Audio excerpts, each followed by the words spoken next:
बिहार में एनडीए की सरकार बनने के बाद अब नेता प्रतिपक्ष तेजस्वी यादव ने बिहार विधानसभा के अंदर बनी हुई समितियों को लेकर एक पत्र लिखा है, जिसमें विधानसभा अध्यक्ष की सफाई भी आई है। लेकिन पूरा नियम क्या है समझने की कोशिश करते हैं। हमारे साथ विधानसभा के पूर्व अध्यक्ष उदय नारायण चौधरी हमारे साथ हैं, उनसे बात करते हैं और समझने की कोशिश करते हैं।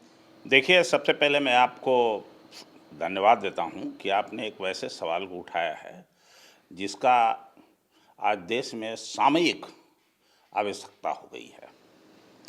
हमारे देश का जो संविधान है उसमें बहुत सारा हिस्सा ऐसा है जो परंपराओं से चलती है, और ख़ास करके संसदीय राजनीति जो है वो परंपराओं से चलती है। और इस संसदीय राजनीति में बहुत सारी बातें लिखी नहीं होती है, उसको खुद ही पढ़ना पड़ता है, समझना पड़ता है। और जहाँ तक सवाल है बिहार विधानसभा का, तो पूरे देश में संसदीय परंपराओं में हम जो स्पीकर का पद है वो बहुत ही न्यूट्रल पद माना गया है कि वो किसी का पक्ष नहीं लेगा, उस पर विश्वास और भरोसा करती है सदन। और यही कारण है कि दायित्व होता है स्पीकर का कि जो विपक्ष के लोग हैं उसको भी कॉन्फिडेंस में लेके चले, चाहे उनके प्रश्नों को लेना है प्राथमिकता के आधार पर, उनके कॉल अटेंशन को ज़्यादा लेना है, उनके जो 0 आवर के जो हैं उसको लेना है, उनको प्राथमिकता देना है।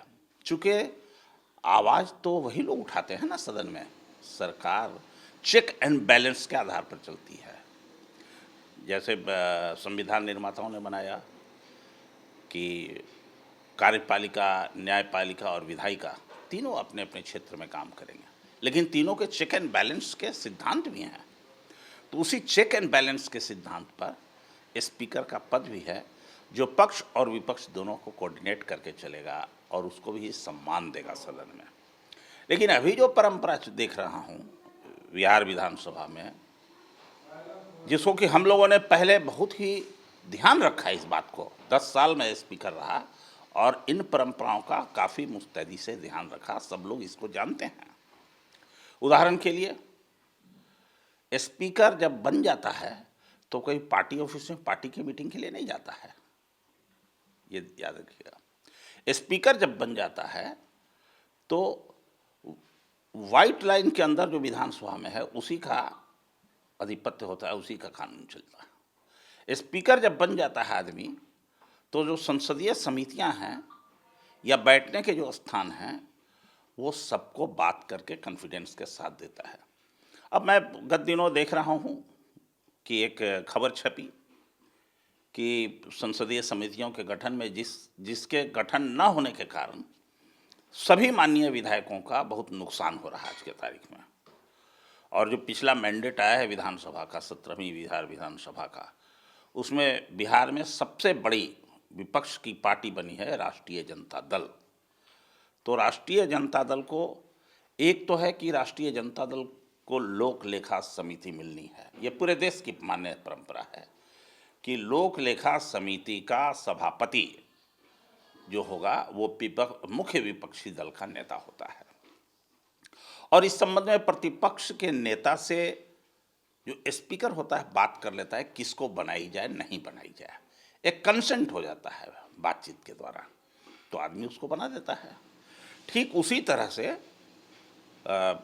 जो अन्य संसदीय 3 कॉन्स्टिट्यूशनल कमेटी है बिहार विधानसभा में जो कॉन्स्टिट्यूशन के द्वारा बने हैं, वो एक है मुख्य लोक लेखा समिति, प्राक्कलन समिति और सरकारी उपक्रम समिति। ये तीनों समिति जो है वो कॉन्स्टिट्यूशनल समिति माना जाता है। और तीनों में नेता प्रतिपक्ष के बातचीत के आधार पर या विरोधी दल के जो भी प्रतिनिधि हों, विरोधी पक्ष के प्रतिपक्ष के सदन में नेता, उससे बात करके इसकी नियुक्ति की जाती है, जिसमें दोनों का रहते हैं संख्या बल के आधार पर, पक्ष और विपक्ष दोनों के। लेकिन लोक लेखा समिति मान्य है कि वो विपक्ष को ही जाएगा। अब अभी हो रहा है जो मैं देख रहा हूँ अखबारों में कि वर्तमान विधानसभा के अध्यक्ष कहते हैं कि आप हमको नाम भेजिए, और प्रतिपक्ष के लोग कह रहे हैं कि आप हमको कौन कौन सी समिति दीजिएगा ये बता दीजिए। इसमें क्या गुनाह है भाई? सिंपल बात है, संसदीय परंपरा के अनुकूल है। माननीय अध्यक्ष महोदय को तत्काल कौन कौन सी कमेटी दी जाएगी उसके बारे में उनको जानकारी दे देना चाहिए। अब वो पार्टी में तय कर लें कि किसको कौन बनाएगा, किस कमेटी का कौन चेयरमैन होगा। मंत्रिमंडल के सदस्य के बारे में प्रतिपक्ष से नहीं ना पूछते हैं किसको बनाएंगे, कौन विभाग देंगे। अब जो संविधान है उसके अनुसार चलाना है विधानसभा को। संसदीय समितियों को, जो विधानसभा में चर्चा होती है, संसदीय समितियों के माध्यम से उसकी परीक्षण भी लोग करते हैं, अध्ययन करते हैं, जनहित में, राजहित में उसके लिए सुझाव देते हैं। वो सुझाव छपती है, संबंधित विभागों को जाती है, संबंधित विभाग इस पर अपना एक्शन लेती है, काम करती है, ये सब है। अब इस सब के लिए ये बहुत छोटी चीज़ में उलझे हुए हैं। इनको तत्काल माननीय अध्यक्ष महोदय को, चूँकि उनको हाउस चलाना है, विपक्ष का कोई कमजोर नहीं है अभी के विधानसभा में, बहुत ही सबल है। सत्ता में और विपक्ष में कितने का फर्क है? 8 सदस्य का, 8 सदस्य का तो फर्क है। और उसमें ये जिच करना विधानसभा अध्यक्ष के लिए उचित नहीं बनता है मेरे समझ से। तत्काल कौन कौन सी समिति दी जाएगी प्रतिपक्ष को, इसके बारे में उनको जानकारी दे देना चाहिए, जिससे कि विपक्षी दल अपने क्षेत्रीयता के आधार पर, भौगोलिकता के आधार पर, सीनियरिटी के आधार पर वो तय कर सकेगा कि हमको कौन से कमेटी में किसको रखना है। तो आप जब विधानसभा के अध्यक्ष हुआ करते थे तब भी इस तरीके के नियम पहले से बने हुए थे या परंपरा के अनुसार ये सीटों का बंटवारा होता था? मैं हर वर्ष परंपरा के अनुसार किया हूँ, हर वर्ष परंपरा के अनुसार किया हूँ। अब जैसे एक और बता देते हैं आप, नियम बना हुआ है कि संसदीय जो 3 वित्तीय संसदीय समितियां हैं, लोक लेखा समिति, प्राक्कलन समिति, सरकारी उपक्रम समिति, उसका चुनाव सदन में होगा। लेकिन परंपरा चली आ रही है, जिसको कि मान लिया गया है पक्ष विपक्ष दोनों की तरफ से, कि अध्यक्ष को अधिकार सदन के द्वारा दे दिया जाता है कि आप बनाइए। अभी इस सदन में भी हुआ है, क्यों अधिकृत कर दिया गया माननीय अध्यक्ष महोदय को कि आप इसका चुनाव कीजिए कि कौन होगा कौन नहीं। अब इनकी जिम्मेवारी है कि लोग प्रतिपक्ष के नेता से, सत्ता पक्ष के नेताओं से बात करके और उसके बारे में वो तय करेंगे। तो क्या इस तरीके से चिट्ठी लिखना या फिर सफाई देना या विवाद किसी तरीके से इस पूरे घटनाक्रम में वाजिब है? हम समझते हैं अध्यक्ष कार्यालय जो है सही सुझाव नहीं दे रहा है माननीय अध्यक्ष महोदय को इस संदर्भ में। कोई चिट्ठी की बात नहीं थी इसमें, परंपरा रही है ना, हम लोग भी इस काम को करते आए हैं, हम सब लोग इस काम को करते आए हैं। कभी तो चिट्ठी नहीं लिखा गया।